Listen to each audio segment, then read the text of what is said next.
প্রকাশ অনয়মন অনয়নম সুখ সঙ্গন বদ্ধতি জ্ঞান সঙ্গন অনগ।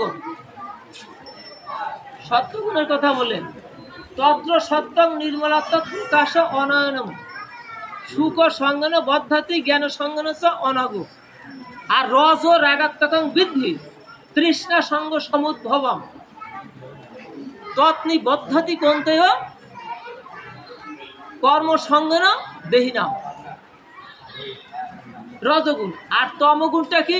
এই তমগুণী যারা যারা হয়, তমগুণের কিছু লক্ষণ বললো যে তমগুণী মানুষ যারা যারা, তমগুণের লক্ষণটা হচ্ছে এরা অতিরিক্ত নিদ্রা যায়। রাতে রাতে হরি বলুন, অতিরিক্ত নিদ্রা যায়, এদের দেহে আলস্য, আর এরা মদ মাংস আহারী, মদ আহারী, মাংস আহারী, এবং এরা কি করে, এদের অন্তরটা এতটা কলুষিত এবং সদা সর্বক্ষণ কুচিন্তা কুভাবনা সদা সর্বক্ষণ এদের হৃদয়কে আচ্ছন্ন করে আছে। আর যদি এরা জগৎ সংসারে কারো অনিষ্ট সাধন করতে পারে, তাহলে তাদের ভিতরে আনন্দ হয়, উল্লাস হয়।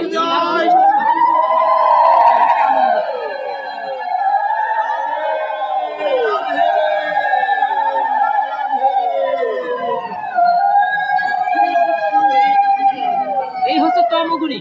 আর রজগুণী হচ্ছে রজ রাগাত্মকং বিদ্যুৎ তৃষ্ণা সঙ্গ সমুদ্ভবম। এই রজগুণী মানুষ যারা, এদের ভিতর পিপাসা আছে, বেশি বেশি কি পিপাসা আছে? এই জড়জগতের বস্তুর প্রতি পিপাসা আছে, জড়জগতের বস্তু প্রাপ্তির জন্য পিপাসা আছে। এদের পিপাসা কখনো নিবৃত্তি হয় না। এই জগৎ সংসারে যত বিষয় সম্পদ আছে সব কিছু তাদের দিয়ে দিবেন, কিন্তু তাতেও তাদের পিপাসা মিটবে না বাবা। আর এই রজগুণী মানুষ যারা যারা কি হয়, এরা নর নারীতে আসক্ত হয়, নারী নরের প্রতি সদা সর্বক্ষণ থাকে আকর্ষণ, সবসময় এদের ভিতর আকর্ষণ থাকে এক অপরের প্রতি। আর কি করে এই আকর্ষণটা তার ভিতর সৃষ্টি করে কি, এই ইন্দ্রিয় সুখ ভোগের লালসা, ইন্দ্রিয় সুখ ভোগের লালসাটা তার উত্তর উত্তর বৃদ্ধি প্রাপ্ত হতে থাকে। যার ফলে কি করে এই জগৎ সংসারে সে নিজের একটা প্রতিপত্তি, একটা প্রভাব বিস্তারের জন্য চেষ্টা করে। দেখেন, একটা বটবৃক্ষ একটা মাঠের কর্নারে লাগিয়ে রাখবেন, ওখানে রোপণ করে রাখবেন, দেখবেন আস্তে আস্তে ওইটা কি করবে, ও চাবে যে সমস্ত মাঠটা যদি আমি একা ঘিরে ফেলতে পারতাম।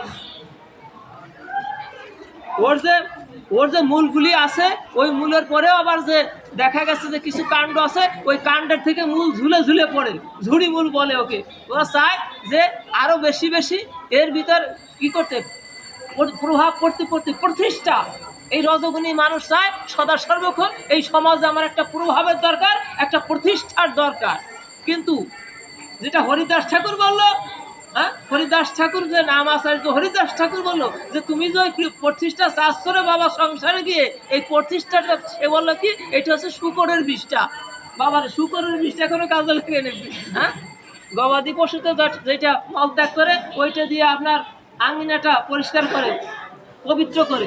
আর শুকরের বিষটা কি পবিত্র হয় নাকি? শুকরের বিষটা স্পর্শ করে স্নান করে আসতে হয় পবিত্র হওয়ার জন্য। বলে এই সংসারে পড়ে তুমি এই শুকরের বিষটা নিয়ে টানাটানি করছো, তোমার প্রতিষ্ঠার দরকার, যশমান প্রতিষ্ঠা, এর প্রতি তোমার এতটা লিপ্সা হয়ে গেছে। রাধে রাধে হরি বলো। আর সন্তান সন্ততি উৎপাদন করে এবং স্ত্রী পুত্র, এদের প্রতি এতটা আকর্ষণ সৃষ্টি, এদেরকে সুখী করার জন্য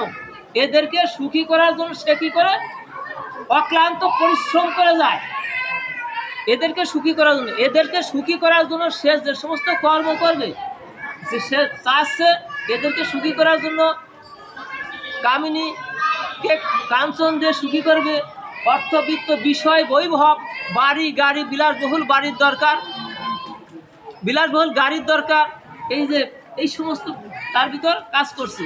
তখন কি করবে, এগুলি তৈরি করতে যে অর্থের উপার্জন করতে হবে, সেই অর্থ উপার্জন করতে গিয়ে যদি তার অর্থাৎ এই অবৈধ পথে উপার্জন করতে হয়, তাতেও সে দ্বিধাবোধ করবে না। যদি সে ব্যবসা করে, কালোবাজারি করতে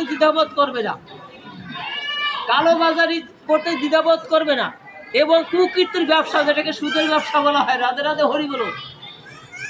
আর যদি চাকরি করে তাহলে কি ঘুষ বাণিজ্য উপঢৌকন না নিলে এটা হচ্ছে না। তারপর এদেরকে প্রতিষ্ঠা করার দরকার, নিজের প্রতিষ্ঠিত হতে হবে সমাজে। বাবা দেখেন এই যে দুটোকে ধরতেছে, এখন রাধে রাধে হয়ে গেল, ধরতেছে না? হ্যাঁ, করছে ওগুলি, কিন্তু সব ধরা পড়ে যাচ্ছে। বলে যে এইটাও ধরা পড়ে যাবা তুমি।